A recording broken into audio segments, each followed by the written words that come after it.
Zdaj pa k najljubšemu slovenskemu hobiju, gledanje novic z naslovom Kam naslednji teden več ne smem. Od polnoči se boste ponovno lahko družili samo v krogu družine. S petka na soboto se ustavlja javni potniški promet, s ponedeljkom se zapirajo vse trgovine, razen tistih živili. 190 tisoč učencev in 73 tisoč dijakov pa se tudi z naslednjim tednom za vsaj 2 tedna še naprej izobražuje preko spleta. Oziroma bolje rečeno, spet je vse po starem, kar je hotel reči. Zaradi podaljšane omejitve gibanja smo Slovenci tako prvič mnenja, da bi občine morale biti večje. Zaradi zapiranja nenujnih trgovin pa se vsi sprašujemo, a se ni to lih odprlo? Leglo virusa torej niso pisarne in sobe za malcev, kjer ljudje ne nosijo mask, ampak Bauhausi pa baby centri. Vsaj tako je ugotovila strokovna skupina. Medtem pa je gospod Kacin ugotovil, da ima nove skrbi. Dajmo pogledati, kaj je vladnega govorca skrbelo tokrat. Skrbi me 11. november, skrbi me Sveti Martin, ko je druženja več, ko to druženje traja dlje časa.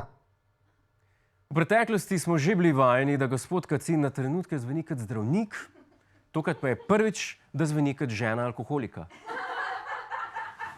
Čeprav smo letošnji Sveti Martin iz praznika, ko se mošt spremeni v vin, neuradno preimenovali kar v praznik, ko Kacin pravi, da sloh hin, pa se pojavnost virusa vseeno zmanjšuje. A tudi to ni prepričalo zdravstvenega ministra Gantarja, ki je zaostritev ukrepov opravičil z naslednjimi besedami. Verjetno delo zlatarne v naslednjih 14 dneh ali pa, ne vem, spravim, nakup nove kuhinje ni verjetno ključno za preživetje. Res je, nakup nove kuhinje verjetno ni ključen za preživetje, razen če se ti je stara pokvarila. Posil na varnosti, da umreš od lakote. A pa če imajo vsi sosedi kuhinjski otok, ti pa edini ne. Posil na varnosti, da umreš od zavisti.